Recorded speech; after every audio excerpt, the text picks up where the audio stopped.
Getting them notes. That are just last week's notes. Yes. That have been moved.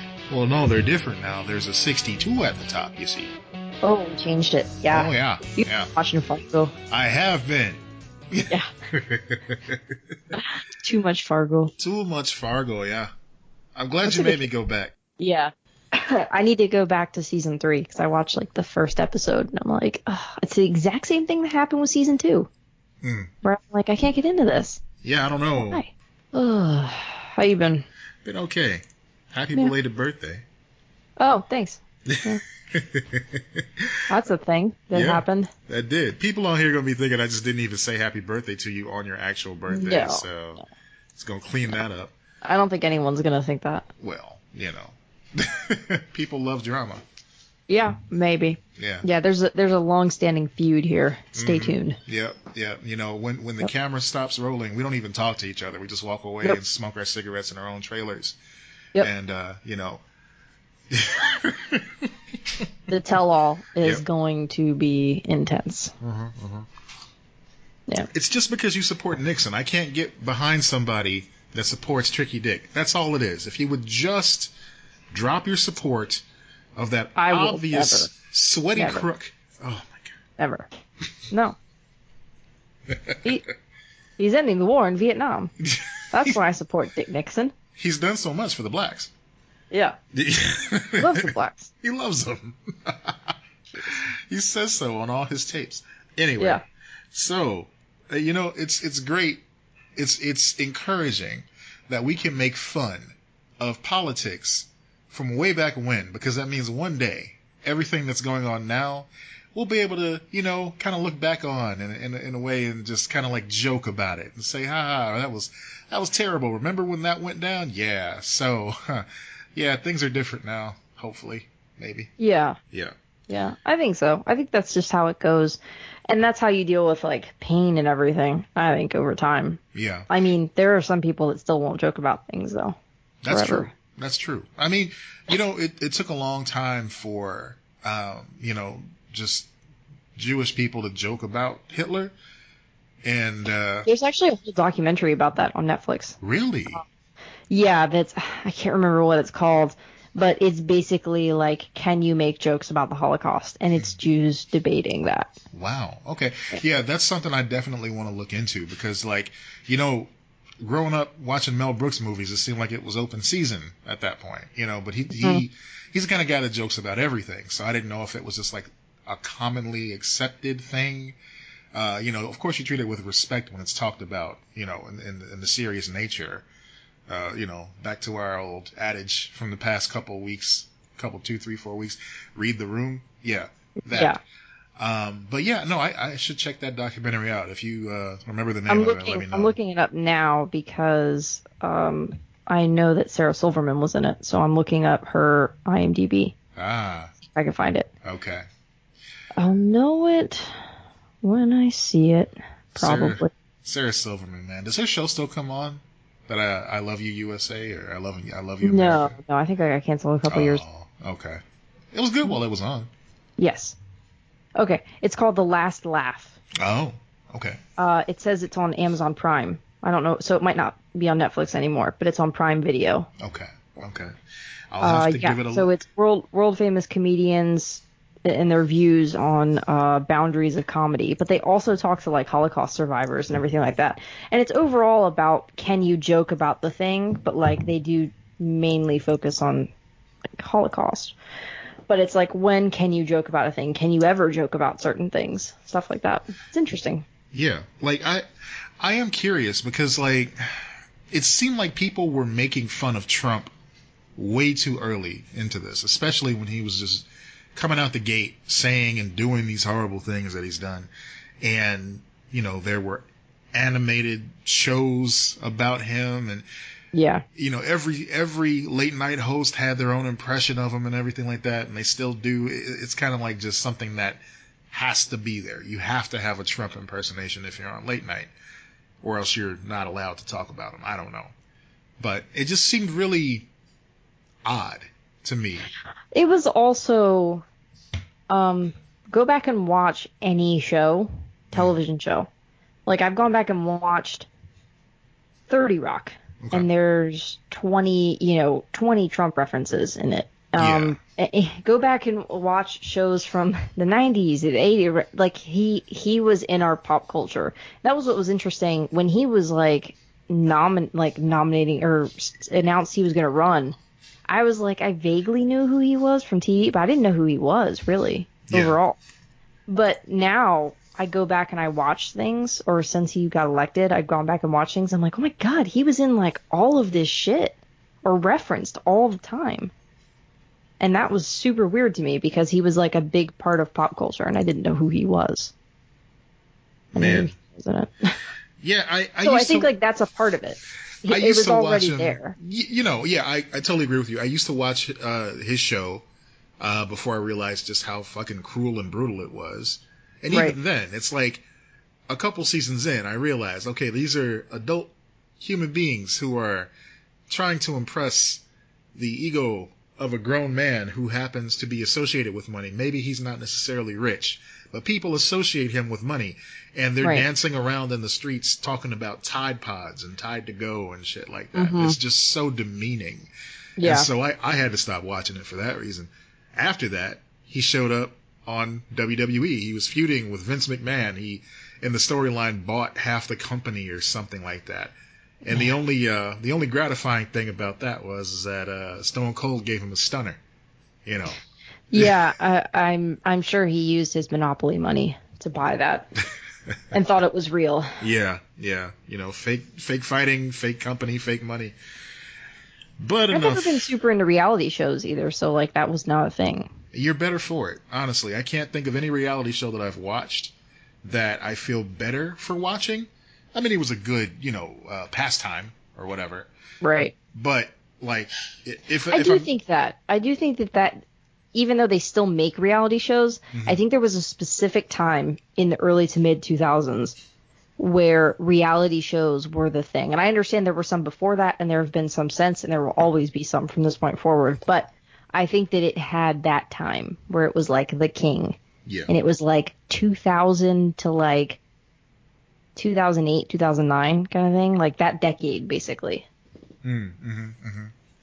Like I respect certain reality shows like Survivor because that's one of the biggest of all time. It's an originator. They actually do show you like glimpses at the human struggle to survive against nature and against humans, So you get that. Man versus Wild, another one. That's amazing to see the lengths that a human being would go through just to survive, even if it is, by design. Big Brother, that's just by sheer volume alone. You got to respect that one. Holy crap. Survivor has been on since 1990. Oh, wait. No, not 90s. Since 2000. I guess it's derived from a Swedish television show that premiered in 97. Yeah. 40 seasons. That's nuts. Yeah, that's crazy. So what I want to know is, and it's going to lead into one of the stories that I have to talk about tonight, something that we actually talked about last week, our gritty reboot of the show Cops. Fuck the Cops. It's funny, in my head I thought, I'm not going to swear as much on this episode. Why? Yeah, I don't know. Fuck it. Cops. Would you consider that a reality show? I mean, why wouldn't I? Well, I'm thinking like, okay, would it be like a documentary-esque type show, or would it be a reality show? Because there's really no like challenges or a host or anything like that. It's just, hey, let's shine this camera but that's on the some same. police. That's the same with like what's it called? The Real World. That's a reality show. That's true. But they actually had to like do challenges and get jobs and stuff on there. Like there were some seasons where the Real World kids had to all work at the same ice cream shop or something like that, Cops have to go find black people to harass. That is true. That is totally fair. So they have a quota to fill. That's true. So I don't know what's going to happen now that the cameras aren't on them anymore. I mean, I assume more brutality.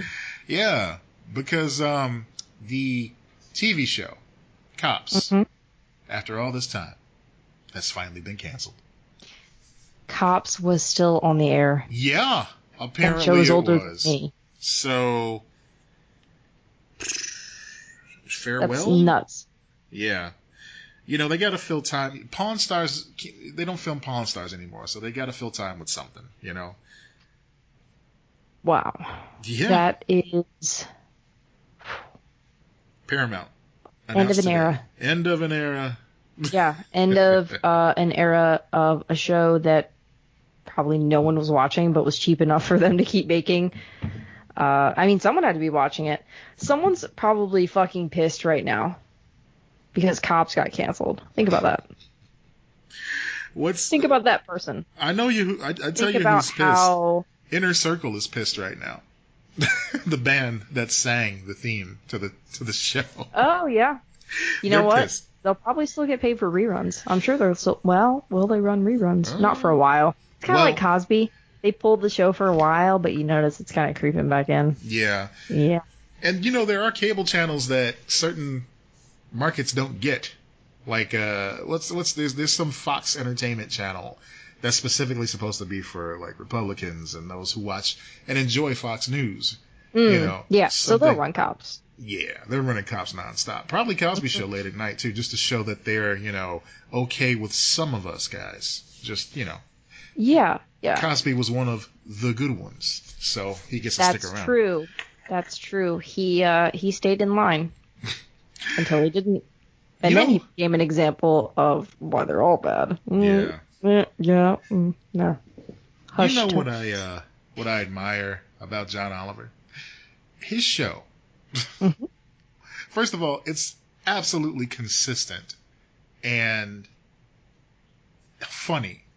His show actually airs for free on YouTube like a couple days after it's on HBO. You know, they take out some of like the after show bits and stuff like that, but like the crux of the piece that he's presenting for that episode. Yeah, like the most informative part of his show. Yeah. And I wonder if that's part of the deal that he worked out from jump, or if it's just like certain episodes are like, okay, everybody needs to see this. We're going to put it on the internet, and it just turned into every episode. I mean, I've read interviews of people talking about. It sounds like I don't know who's running HBO right now, but they work pretty well with creators. Yeah. It seems to be a good place for people creating things. They work with them. They keep shows on longer a lot of times, and the ratings demand. Mm-hmm. The Leftovers being an example of like that show got 3 seasons, but like no one's seen it. Right. Certain shows are not as popular, but they understand that it still has value, so they keep it on. Yeah. So I think it's just a really well managed network. I think so too. I think a big part of their value as well is they realized a couple years before other networks and other stations did the value of building your library. So that when you do launch something like an HBO Max, it's like, hey, all the shows you love are here, plus some shows that are done that you didn't even know existed, but some of your friends are talking about, you know? Yeah, I've been tempted by HBO Max, and it might be a thing in the future that I try at some point. Yeah. Just because I know they've got like BBC shows and all kinds of stuff on there. They got that Elmo Tonight show. I got to check that out. That looks funny. He's got Batman as one of the guests. You can't beat that. That's just you can't. Only Elmo was able to pull Batman. Come on. Yeah. Yeah, that makes sense. They're friends. Oh. So this week we're going to be going through some of the notes that we had last week. So some of it may be stuff you folks have already heard about, but we're going to probably have a little bit of updated information for you as well. Yeah. We got a little bit derailed. As many of us have, yes. Yeah. If I may, give a little shout out to my friends and fellow board members over at Chicago Nerd Social Club. Paul Callan, who I think may be the only board member I haven't discussed on this show before. He's a great guy. Mm-hmm. He's a runner. Of course, he's from Chicago because that's one of the stipulations. You have to be from Chicago to be on the board. But no, he's a great dude, great pie baker, fantastic photographer. He designed, based on our Chicago Nerd logo, a special logo using the Philadelphia Pride flag as the backdrop. Yeah, So I saw that. It's great. Yeah, I love it. And you can get it on T-shirts that we have on sale. Like if you go to the Chicago Nerd Social Club Facebook group, we've got the link there. But the great thing about it is that proceeds from the sales of this shirt will go to the Brave Space Alliance here in Chicago, which is an advocate for black and trans youth in our city. So you can feel good about getting a great shirt. They're from Threadless, so the same people that we use for our shop. They're very soft. It's one of the best T-shirts you'll ever own. Great design, designed with love, for love, and you get to give to a good cause. And that's great. I think I announced it as well on Twitter. I'm going to be matching donations. So whatever Chicago Nerds donates, I'm going to be donating as well. So that is that could be a lot, bud. Empty my pockets, y'all. Let's do this. You didn't think this through. This is a Scott's Tots situation. You didn't, yeah. You're going to be crying and handing out laptop batteries. Oh no. It's up to $100. I'll just put that out there too. Up to 100. What if you were like, yeah, so I got matching up to 10, so like half a shirt, you know? Oh man. But if any of you have ran a t-shirt shop or know anyone who runs a t-shirt shop, you know how minuscule some of those payouts can be for some of that, that web stuff. And it's understandable. These sites have to pay their overhead, and they're actually printing the shirt, so and shipping it out. So totally get it. But just know, you gotta get some shirts, y'all. You gotta get some of these shirts. One of the reasons why I specifically called out the Philadelphia Pride flag is because it has a couple extra stripes in there, black and brown. Yes. Just to show solidarity, with what's going on as of late. So yeah, I like that flag a lot. I think that's a great design. Yeah. To make sure that we acknowledge that black and brown people are also in the community. Like That's you can't go without both. They're fighting for both things. So we're all on the same side. We all want equality. I mean, we better be. Yeah, right. Like, otherwise we're screwed, all of us. Right. Up with people. People power. That's what we're here for. Yeah. So, that's that. Okay, that's the end of my commercial there. Let's continue. Okay. All right. So, J.K. Simmons is talking about Spider-Man. Spider-Man, you say? Yes. So, apparently, J.K. Simmons is going to play... No, I'm just kidding. We already know that. So, J.K. Simmons is back as J. Jonah Jameson. And John Watts, the director of Far From Home, he said that he never considered another actor for the cameo. That's great. He was just like, no, we need to have him. And it seems that he is going to be back and do more of it. Like, it wasn't just a cameo. He's going to be back as J. Jonah Jameson in the future. Now, we may have mentioned this on the show previously when the movie came out, and we were able to talk about the stinger at the end of it. The fact that they went all out with this Daily Bugle J. Jonah Jameson cameo. Much respect to the team over there at Marvel and Sony for doing so much, because in addition to that little bit at the end, they built a full Daily Bugle website that had like conspiracy theory stories on there, everything that you could possibly associate. They updated his character for the times now where he would have like a podcast and be a nut job. Yeah.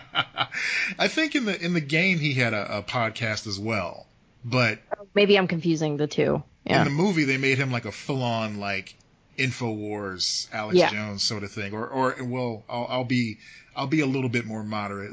They made him like a Bill O'Reilly type of guy. Yeah. So apparently he said that he doesn't know 100% if he's coming back, but he's signed on to do sequels. Nice. So they're not obligated to bring him back. And he's kind of like, well, I got to do this thing, open to doing others. But they were smart and locked him down for future Spider-Man. And that was such a great cameo. It was. And and it just makes you excited to see him again because he's so good at that character. Holy shit. Yeah, he really is. I'm surprised they didn't try to put the toupee on him to give him back the hair. But hey, whatever, man. It worked. Yeah, I mean, he's supposed to be the age he is now, right? Like they're aging him, so maybe change it. You know? Yeah, that makes sense. They're not aging the yellow M&M though, but still, that's fine.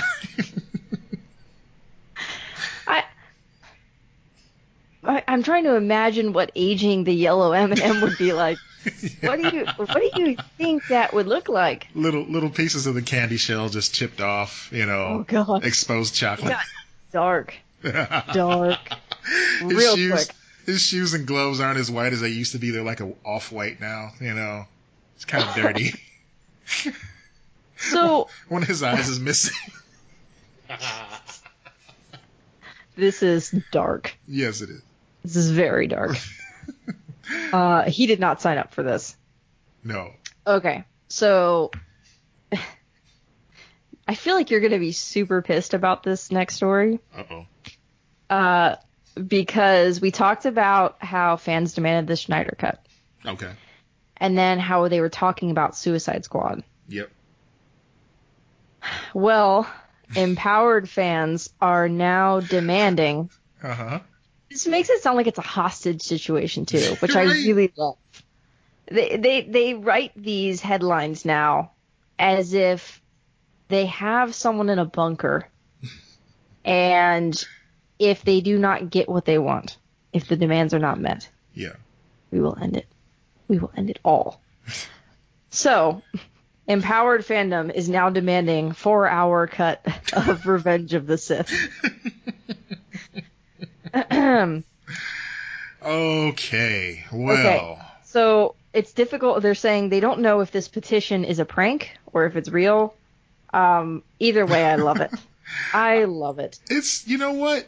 More power to them. If they want to put their money where their mouth is and give Disney that money for Disney Plus just so they can watch some years later, more than likely subpar version of the film, go right ahead. Well, they are demanding that George Lucas does this, so I don't know. So this is what they said. The original Star Wars Revenge of the Sith 2005 cut was over 4 hours long. I don't know if this is true. And we think that George Lucas should do the right thing and give the fans what they deserve and what is rightfully ours. We love democracy, and we hope he does too. This is a joke. I love whoever fucking wrote this. You're either delusional or hilarious. This is what the world needed right now. By signing this, you are letting your voices be heard. If this petition goes viral, then we will have unlimited power. And if George does the right thing, then he would be strong and wise, and we would all be very proud of him. The whole operation is our idea, and we need to ensure that it is done. We proclaim victory when we will proclaim victory when we achieve our goal. May the Force be with you all, and have faith. Let me tell you. God, this is so good. Let me remind y'all who George Lucas is. George Lucas don't give a fuck about y'all tweets. No. Let me just state that first and foremost. But He's just not to on give any you, form of social media, right? He don't care. George Lucas lives in my town. How many times have I seen George Lucas? 0. George Lucas keeps to himself. He don't bother nobody, and he don't give a fuck about your Star Wars anymore. Here, let me tell you something about George Lucas. George Lucas, first of all, the one everybody knows, the big one, releasing the original cuts of the original 3 Star Wars films. Yeah. He hasn't done it. He won't do it. And it's not even his call anymore. He doesn't own it. And the people that own it now don't do it either. So it makes I have a theory on that. I feel like, yeah, I do too. I feel like it's in the contract. Yep. He sold it to him. Yep. Maybe he said they can never do it. Maybe he said they have to wait till after he's dead. I don't know. Yeah. Because but he's like, never. No. Under the scrutiny of like modern technology, maybe somebody had like a boob out or something like that. And he's like, nope. I love the idea that he did that just to fuck with us one last time. Because he's like, you guys didn't like my galactic Senate. My trade negotiations were not good enough for you. You didn't want to learn about the politics of the Republic? Fuck you. Fuck you. Go fuck yourself. You're never getting your original Star Wars. Peace out. And then he disappears forever. Which, by the way, we can kind of appreciate given the J.K. Rowlings of the world now. Mm. We can kind of appreciate the silence. Just saying. Well, not so much J.K. Rowling. She's had a pretty... No, we can appreciate the silence of George Lucas. Yeah, I get what you're saying. I misunderstood. I'm like, yeah, no, because it's like, oh yeah, let's keep growing that narrative. Is like, no, J.K. Rowling, let's keep it quiet for a while. Just chill out. Like, bitch, read the room. Read your own books. You don't say that stuff under normal circumstances. Oh my god. But, yeah. Oh my goodness. All about acceptance and love and harmony between muggles and wizards, and it's like, no, except for those people. Fuck you, J.K. Rowling. Yeah, I just don't understand it. Like, even if she had personal feelings that differed, why would you... Like, what is wrong with you that you feel you have to go proclaim that to the world and hurt people? Like, I just... It doesn't make any sense to me. It doesn't make any sense at all. Man, okay. So the second bit. Now we'll get back to J.K. Rowling, but the second bit about George Lucas. Back in 2015, there came a time where he was trying to expand his production company studio in Marin County in California, and the community pushed back. They were like, "No, we don't want to turn this into another Hollywood," all that stuff. And he's like, "But this is what I want to do." They pushed back on it. Then he decided he wanted to sell the land to a developer who would build affordable housing. Oh, shit. And then Carolyn, well, I'm not even going to say her whole name, because whatever. One of the parties said, "It's inciting class warfare," the head of the North San Rafael Coalition of Residents told the New York Times at the time. Then 2 years later, he said, "Fuck y'all," and he just went ahead and paid for the project himself. Shit. So these stuffy people had to deal with affordable housing in the neighborhood. So do you think George Lucas cares about you wanting that 4-hour cut of Revenge of the Sith? Hell no. No. The man didn't even kill Jar Jar on his way out the door. He had several opportunities to do it. You don't give a fuck. You don't give a fuck about your Star Wars. So. To be fair, he gave Jar Jar a far worse fate. Did he now? What did he do? Jar Jar was a part of the entire world falling apart and becoming an authoritarian regime. Jar Jar Binks totally, killed himself in a bunker later. He was complicit. That's what it was. Yeah. He said nothing. They came for them, and he said nothing. That's right. They came for the ETs, and he said nothing. And they came for... As someone who... fucking ET. For someone who... who hasn't finished the Clone Wars animated show yet, it's still very difficult for me to root for the dudes in the helmets, the stormtroopers, or the clone troopers, whoever they are. It's difficult for me to do that because they were all cloned from the one, from Jango Fett, who was still a bad guy in the original, or in the prequels.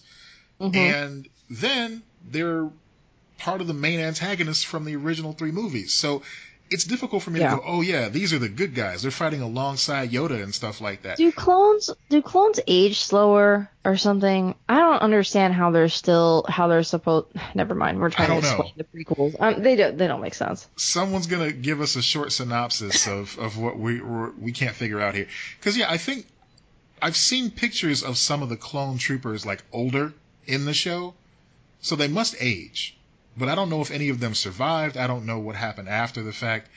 Just because, I just can't wrap my head around rooting for troopers, Yeah.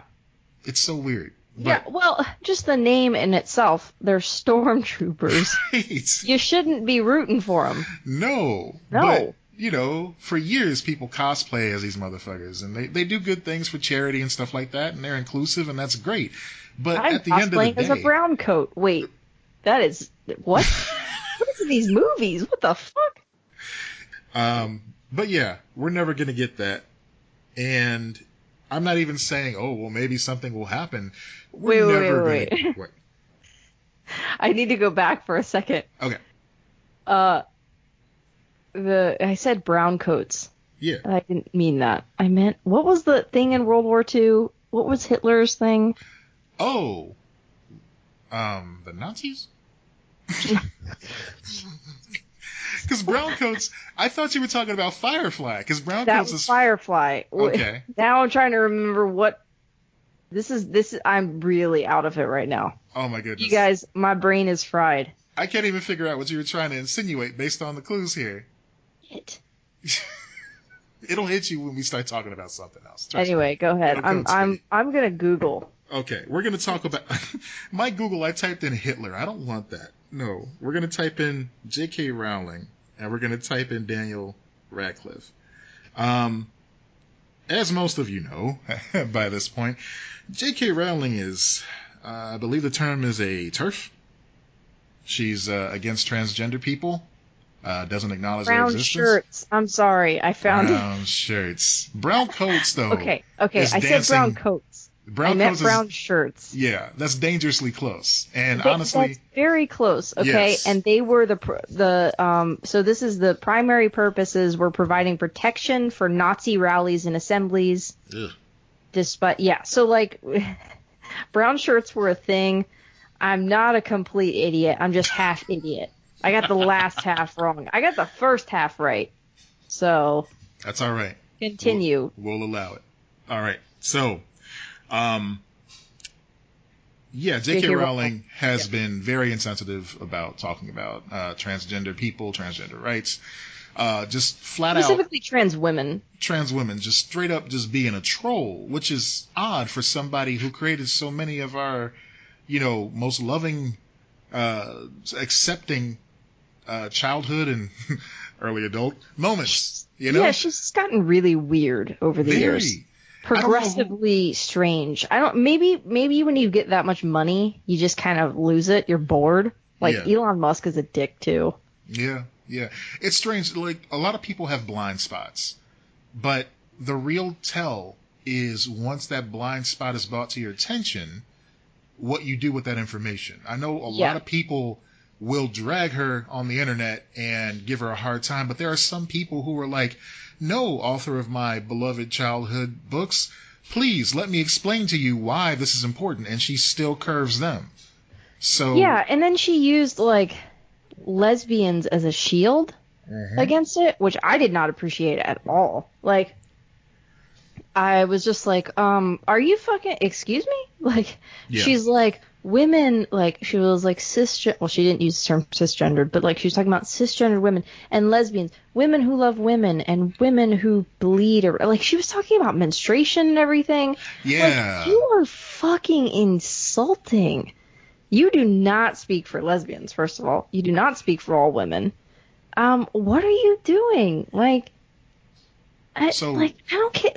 Like someone being trans has no effect on me and my life. Let them live. Same with you, bitch. Nothing. You're not doing anything to you. So, in an effort to be just a fucking decent human being, Daniel Radcliffe spoke up because, she's synonymous with the Harry Potter franchise. There's no uncoupling her from Harry Potter. It's like, even though George Lucas has sold Star Wars, he's still Star Wars. So a lot of people, I would argue that both of those things belong to people now, too. Yeah. So they're much bigger than their creators at this point. That's true. But anyway, continue. No, you're absolutely right. And over time, I think that people will be able to view the stories as their own entity. Like, when you think of Wizard of Oz, you don't think of like Frank L. Baum. You think of Dorothy, Tin Man, all that stuff. So, what's the Alice in Wonderland? Yeah. Like the guy who wrote that was a pedophile. Right. Yeah. So like there's and I'm not excusing it. I'm just saying that like the thing becomes bigger than them sometimes, and that can be a blessing almost. Because it's like, well, you know what doesn't belong to you? Fuck you. It's ours now, and we're gonna treat trans people well because they're people. You know, a big part of that too is when other creators get to put their stamp on projects. So, just like the stage play, you know, things like that are gonna help to move the Harry Potter franchise away from J.K. Rowling. But she did write that play though. She did write that. Okay, well, fuck. Yeah. All right, it's gonna be a while, folks. A lot of control over that. Yeah. But she could. I mean, I assume she could lose it with his Fantastic Beasts and everything. I would not be surprised if they're like, "All right, take your money and go," to break the contract. Right. But I don't know what her contract looks like. So anyway, continue. So. You know, she's always been under fire for these type of statements. This isn't new, by the way. She's done this for years. She's made these type of statements publicly. So Daniel Radcliffe took it upon himself to write a statement about what you can do to be a better ally. And he specifically referred readers to the Trevor Project's Guide to Being an Ally to Transgender and Non-Binary Youth. Even noting that he himself is still learning how to be a better ally. But he has so much maturity and wisdom for a man 30 years of age who grew up basically in a bubble with her. You know, I mean, she was always around. Yeah. Basically. But he had, you know, it sounds like he had good parents too and everything like that. I've heard him in interviews. He seems to be, all of those kids ended up pretty good. I haven't heard anything bad about any of the Harry Potter kids, have we? Like, not to my knowledge. Yeah, he says, I'm deeply sorry for the pain these comments have caused you. He wrote, I really hope that you don't entirely lose what was valuable in these stories to you. If these books taught you that love is the strongest force in the universe, capable of overcoming anything, if they taught you that strength is found in diversity and that dogmatic ideas of pureness lead to the oppression of vulnerable groups, if you believe that a particular character is trans, non-binary, or gender fluid, or that they are gay or bisexual, if you found anything in these stories that resonated with you and helped you at any time in your life, then that is between you and the book that you read, and it is sacred. Fucking well said, Daniel Radcliffe. Yeah. Yeah, that is pretty damn great. Somebody made a joke, you know, just take her name off of it and just say Harry Potter by Daniel Radcliffe. Yeah. Man.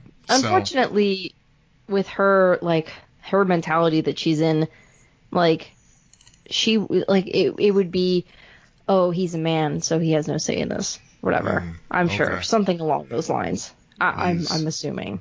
He's a compassionate human, and that's already... Yeah, people like what he's saying because he's a man, or some bullshit like that. Okay. Like, maybe it's just because he's not being a jerk. Yeah, maybe that. I don't understand why it's so difficult for some people. I don't either. To be kind.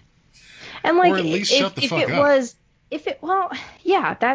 That's a big thing too. If she said one thing, and then she saw like everyone responding, telling her, "Hey," like you said, "Hey, this is why this is wrong," whatever, and then she went back on it and said, "You know, I really don't know about this. I need to read up on it."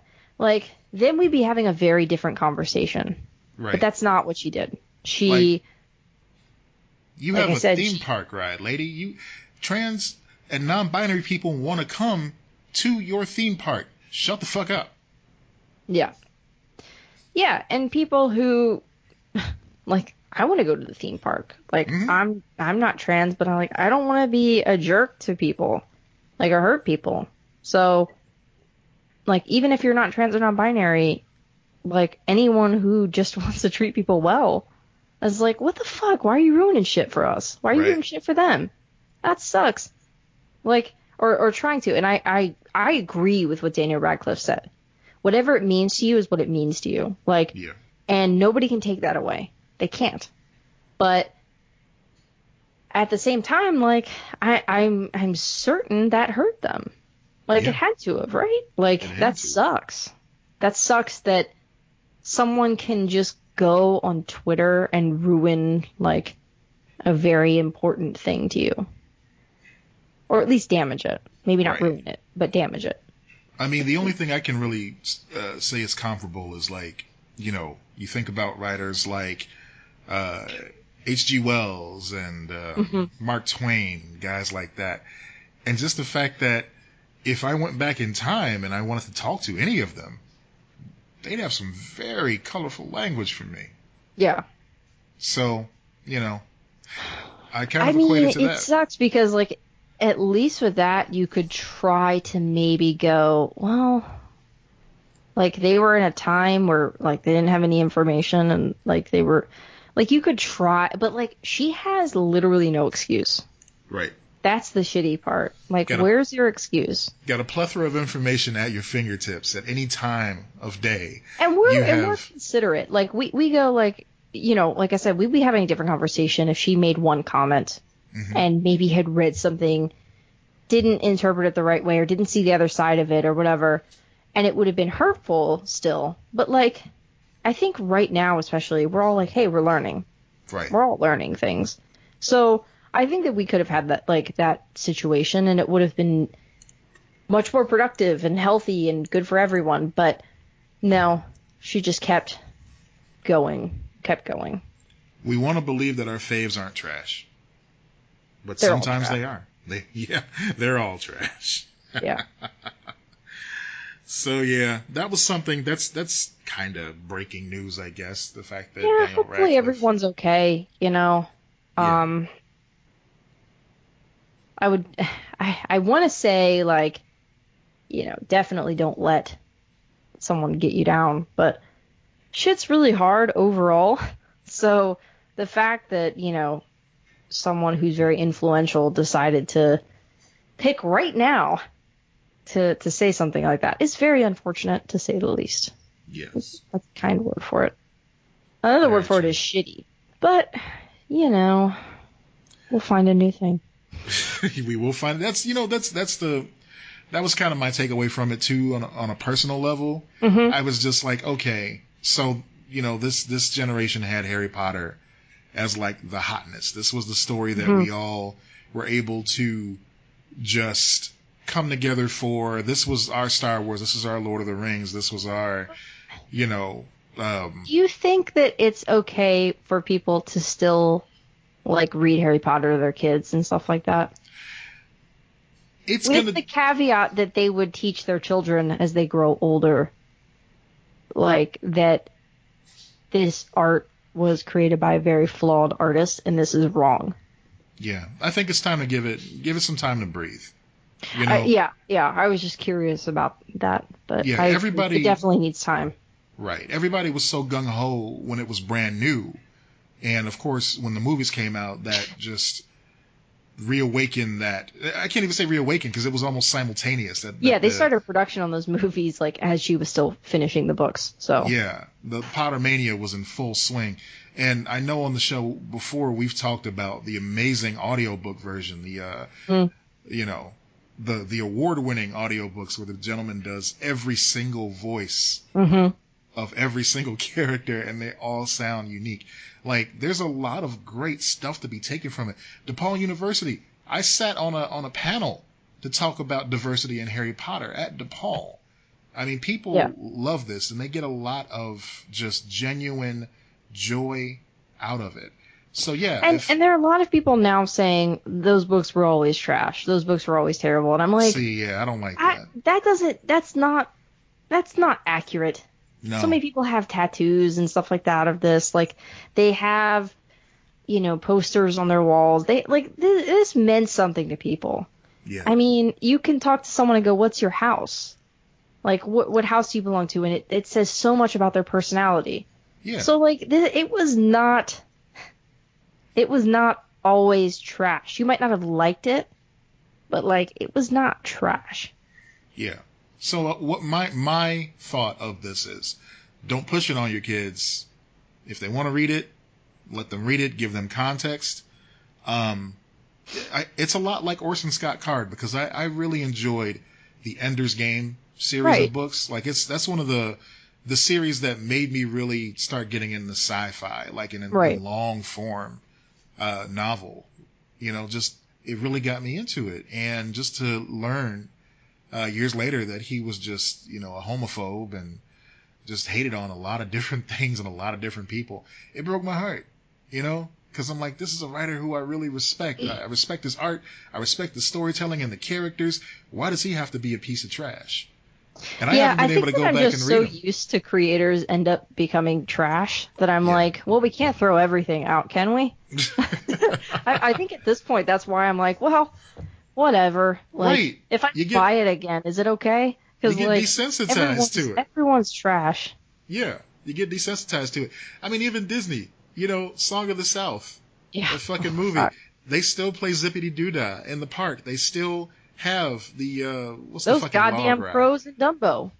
Yeah, but what's the log ride they have at Disney World? I can't even think of the name of it. Log ride. The one that falls. The log falls. I am old manning so hard right now. The ride at Disney where you get in the log. Yeah. And you go down the falls. What's it called? Yeah, Log Ride Falls. That's not it. I don't know what the fuck you're talking about. I don't know what it's called. I don't remember. I'm not a person who remembers all the park stuff. I've been to the parks. I just don't remember all the stuff. It's called Splash Mountain. Anyway. Yeah, that. Log Ride Falls. Yes, Log Ride Falls. And they're playing Zippity Doodah, and they have those racist stereotype characters like Brer Fox and Brer Rabbit. And they even sell Funko Pops of them. So, all that being said, yeah, Disney's not absolved from trying to make a buck off of racism either. Yeah, and that's just the tamest example. It doesn't excuse things going forward, but I'm like, God damn. What the fuck? Yeah. But yeah. Yep. I mean, people can be shitty, but we still got Tom Hanks, I guess. We still got Tom Hanks. We still got The Rock. For now. We still got those guys for now. Yeah. Who was it? We said Keanu as well. We were saying earlier. Keanu's in there. Tina Fey's okay, right? Yeah. Oh, not to some people. Oh, that's right, because of the cake thing. Not just the cake thing, but, she makes jokes that people don't like on 30 Rock. So. Yeah. Comedians inherently aren't going to be able to make the list of okay people because they're going to Someone's always going to have a problem with something they did. Yeah. So, okay. Log Ride Falls. Speaking of things with stupid names, let's talk about Space Force. Oh my god. My favorite thing to come out of Space Force is that they might lose the copyright to Netflix. The government might lose the copyright of Space Force to Netflix. This is what happens when you make corporations so powerful. They can take the names of projects from the government. Beautiful. This is what you get. Now, see, this is one time I'm rooting for it, though, because it's a stupid name for a stupid idea by our stupid wannabe president. So, yeah, take it. Do you, Netflix. Take it all. The damn name. Plus, the show was pretty great, too. I enjoyed it. So, I liked it. I didn't love it. I liked it. I think it'll improve in season 2, as is a tradition with the Greg Berlanti projects, I agree. I think that the thing that I'm struggling with is I'm like, well, it's going to be like a year before you see more of it. Very true. And I'm getting tired of that model. Especially with like a comedy. It had like 8 episodes. And then it was gone. And I'm like, well, shit. I don't know. Yeah. The Netflix model's kind of bugging me now. It's the Netflix model that's adopted from the UK model of show creation. I'm okay with it to an extent. I think the second season is going to have a lot more episodes than that. Especially I don't know. It depends on how much they want to do. Like, how much does Steve Carell want to film? Yeah. How long can you keep John Malkovich around? Because, he's in demand. He's busy. The cast is pretty great, too. Oh, yeah. Did they ever say what Lisa Kudrow went to jail for? They never did. What? I want now. I need to Google that because I forgot I was going to Google that to see. They got to leave you wanting more. You know, they got to leave you trying to figure out what's going on there. It's one of the top things. Lisa Kudrow, Space Force crime. Space Force crime. Space Force crime. Why is she in jail? I'm all about it. You know, usually I'm not that big a fan of Lisa Kudrow and things, but she was God, really funny. I love her. She's the best part of basically like everything she's in. Like she's the best part of Friends. Like they always feature her in small doses, you know, except for Romeo and Michelle's high school reunion. But usually she's just like a featured performer. So like Friends, she was the least featured friend, I'd say. You know, she had the least storylines of the bunch, but she was the most interesting. Yeah. Okay, so they have not said. They're keeping it a mystery for funsies. For funsies. Okay. It says but based on her sentence on the show, that kind of sentence normally only comes from crimes like murder, sex crimes, drug trafficking, and instances of kidnapping or piracy. Oh my God. She might have tried to kidnap the daughter because she seemed really broken up about moving to Colorado, I think it was, right? Yeah, or I wonder if she did something with like Space Force related. Like they're talking about piracy or whatever. I don't know. Either way, I agree that she was great on that show. Yep. Also, I actually wanted to see more of her, so I'm hoping they'll do that in season 2. And someone that I've never actually seen before, Tawny Newsome. She was really great on there too. Who was that? She was the first black woman in space or on the moon. Yeah. What did she say? It's good to be black on the moon. But she said it so like earnestly and endearing. And then immediately she's like, "No, no, I had one line." Right. Oh. No, she was good. I really enjoyed her on there. Her and Jimmy O Yang, who just pops up out of nowhere all the time too. He was really funny. Their relationship was cute. I love Ben Schwartz. He's so God. I'm glad he's on again. His career's on fire. Sonic the Hedgehog, DuckTales, this. He's all over the place, man. Yeah. Plus BB-8. He was a part of that. That's right. He's part of BB-8. Yeah. With him and Bill Hader to be BB-8. So yeah, Space Force was cool. Added bonus, they're gonna take that name from the government because it's stupid. Hopefully. So there's that. Yeah. So I had something I wanted to ask you about. Yeah.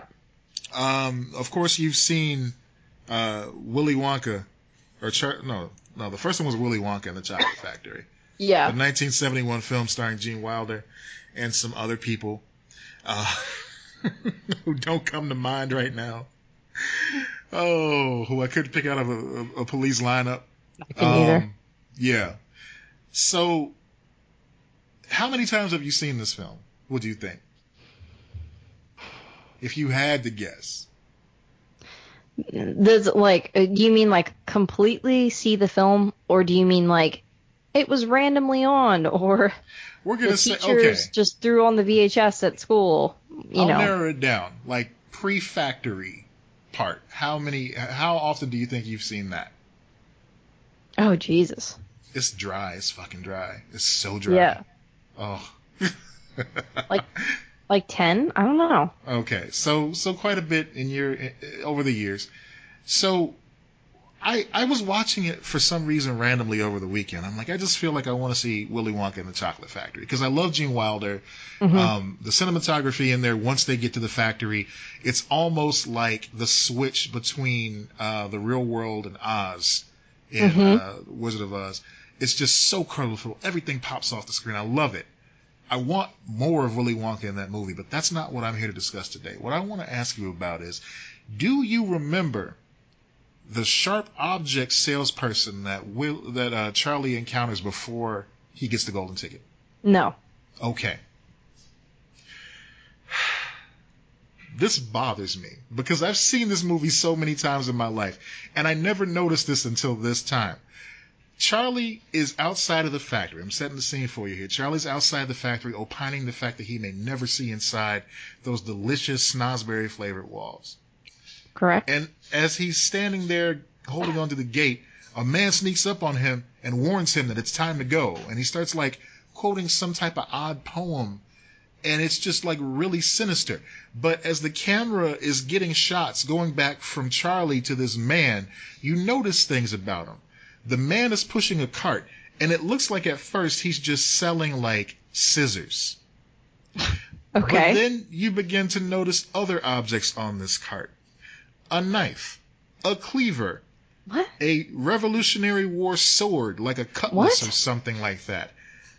A fucking like just saw. Did you look this up as to why this is in the film? I've looked it up and I can't find an answer anywhere, What? and they never address it again. This man has a cart of He's like, sharp objects. The purge is about to start. You need to go home. If it were a video game, it would make sense, because that's where you go and get the weapons in like Final Fight to go take on all the, goons and everything like that. But no, this is just a man walking outside of a candy factory nestled in a residential area, selling rusty-looking, sharp objects, and walking up to a kid and saying creepy shit to him. Now, Charlie, God bless him, because he ran. After this man started speaking to him, he booked the hell out of there. He boned out. He's like, I don't know what's happening. I got to go.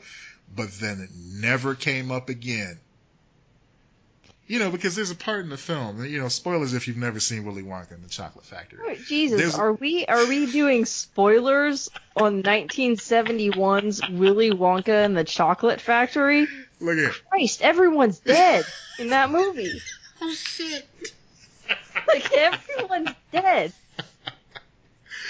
So, there's a rival candy maker that's alluded to throughout the film named Slugworth. And Slugworth's whole thing is, he's going up to kids, he's whispering in their ears saying, hey, if you get in there and you see this thing called an everlasting gobstopper, you get that for me, and I'll make sure that you are never poor again a day in your life. Mm-hmm. You'll never be hungry. You'll have everything you ever wanted, yada, yada, yada. So, turns out at the end, he's an operative trying to gauge the honesty of these children to find out which one should take over the candy factory. The plot is bonkers. It doesn't matter. A true crazy man who is manipulating children. Yes. By offering them food. Yep. He's like, hey, guess what? You won't fucking starve. Do you want to compete in the Hunger Games this year? No. Steal this shit. Oh, you stole shit? You're not good enough. Go drown in the river. Go drown in the chocolate river. You piece of shit. Oh, you're a blueberry now? Oh, you're a blueberry now? Guess what? You're stuck like that. Fuck off.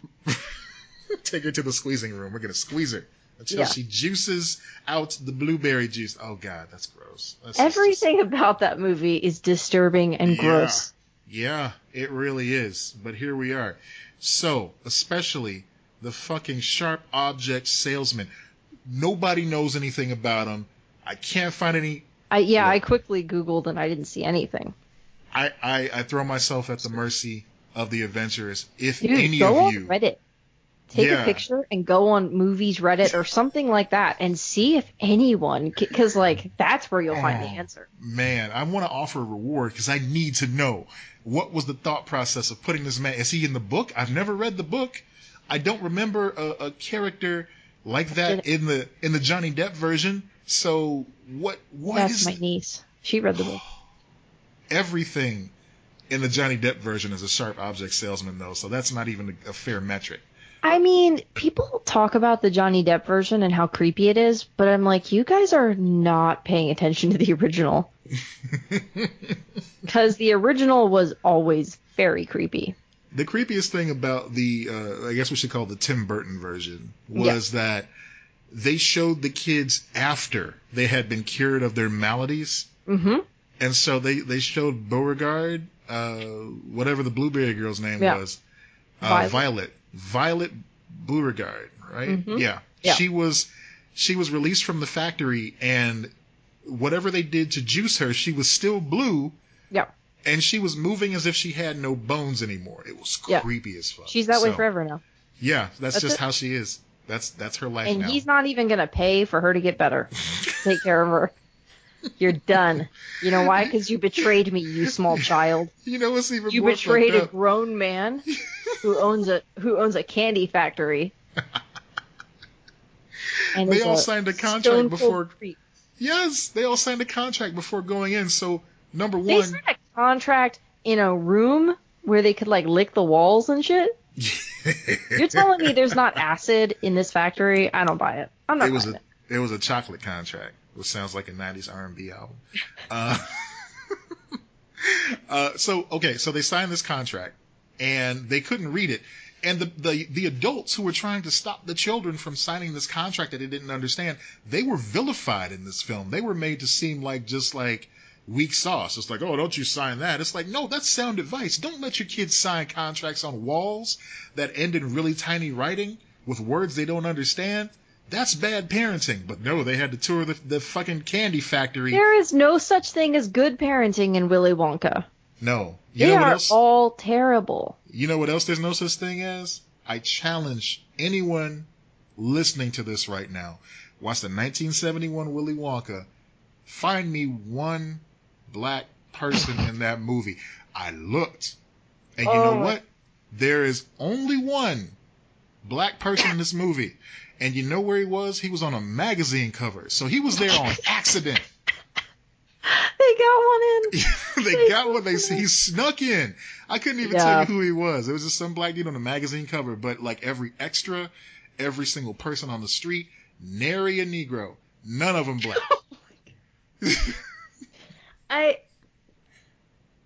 I don't know how to respond to that. I didn't expect you to, but it's the absolute truth. I dare anybody. I believe you. Wait. No.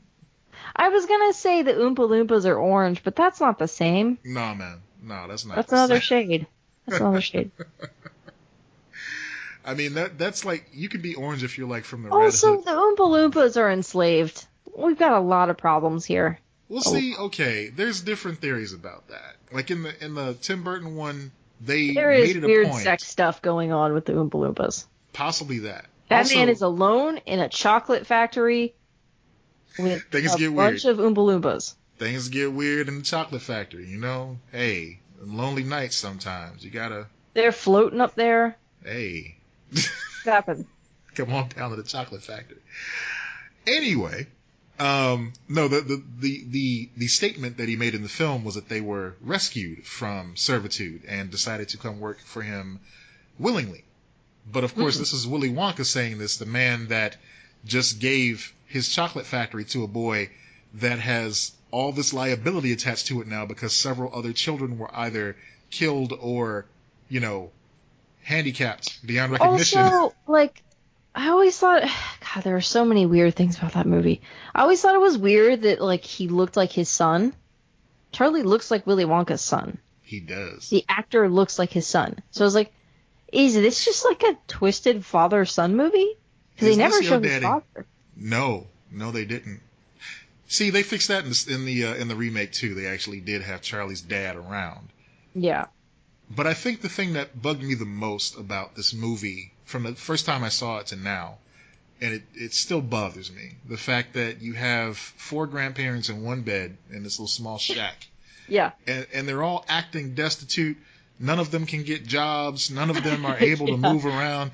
But Grandpa fucking Joe had a candy bar and found a golden ticket inside. And guess what? He's up and dancing around and singing about it. You lazy sumbitch. Yeah, what the hell was I love the Grandpa Joe's a piece of shit narrative really is. now. Yeah. And then the mom just lets fucking Charlie go off all willy-nilly with this man who has been, like, catfishing his family for years now. She's like, that's Dad. Like, oh, Dad. Man, he loves doing these 20-year long cons. Yeah. So much.